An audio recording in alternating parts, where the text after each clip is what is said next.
సూర్యాపేట జిల్లా కోదాడలో ఎన్నికల డిస్ట్రిబ్యూషన్ సెంటర్లను పరిశీలించారు కలెక్టర్ తేజస్ నందలాల్. రెండో విడతలో సూర్యాపేట జిల్లాలోని 8 మండలాల్లో 151 గ్రామ పంచాయతీలు 1462 వార్డులకు ఎన్నికలు జరుగుతున్నాయని చెప్పారు కలెక్టర్. ఆదివారం ఉదయం 7 గంటల నుంచి మధ్యాహ్నం 1 గంట వరకు పోలింగ్ ఉంటుందని వివరించారు. ఇక పోలింగ్ బూతుల దగ్గర అవాంఛనీయ ఘటనలు జరగకుండా భారీ బందోబస్తు ఏర్పాటు చేశామన్నారు. అర్హులైన ప్రతి ఒక్కరూ ఓటు వేయాలని సూచించారు కలెక్టర్. ఈ కార్యక్రమంలో ఆర్డీఓ సూర్యనారాయణ, తహసీల్దార్, పోలింగ్ సిబ్బంది పాల్గొన్నారు.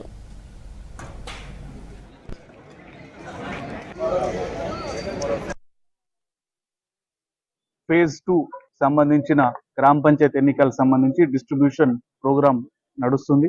రేపు ఫేజ్ 2 ఎన్నికలు పొద్దున 7 గంటల నుంచి మధ్యాహ్నం 1 గంట వరకు 1 గంట వరకు ఉంటున్నాయి. మన సూర్యాపేట జిల్లాలు చూసుకుంటే ఒక 8 మండల్స్ లో 181 గ్రామ పంచాయతీలకు సంబంధించి ఎన్నికలు షెడ్యూల్ కావడంతో యునానిమస్ పోగా మనకి 8 మండల్స్ లో 158 గ్రామ పంచాయతీలకి ఎన్నికలు జరుపుకుంటున్నాం. దీంట్లో టోటల్ వార్డ్స్ 1460 వార్డులో పోలింగ్ నిర్వహించడం జరుగుతున్నది.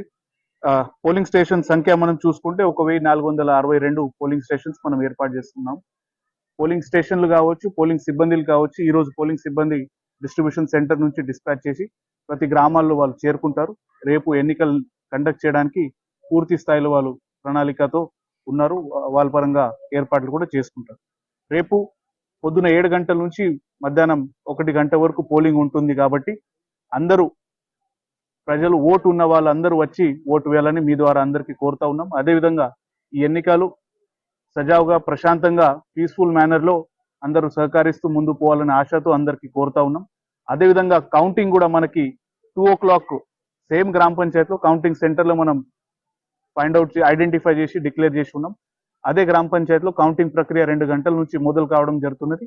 కౌంటింగ్ ప్రక్రియ పూర్తి చేసి సర్పంచ్, వార్డ్ మెంబర్స్ ఎన్నిక కూడా అక్కడనే కంప్లీట్ చేసి డిక్లరేషన్ ఆఫ్ రిజల్ట్ స్టేజ్ 2 ఆధ్వర్యంలో రెస్పెక్టివ్ ఆఫీసర్స్ ద్వారా చేయడం జరుగుతుంది. అది పూర్తి అయిన తర్వాత కూడా ఉప సర్పంచ్ ఎన్నిక, ఇండైరెక్ట్ ఎన్నిక ఉంటుంది. అది కూడా వారు అదే రోజు పూర్తి చేయాలి.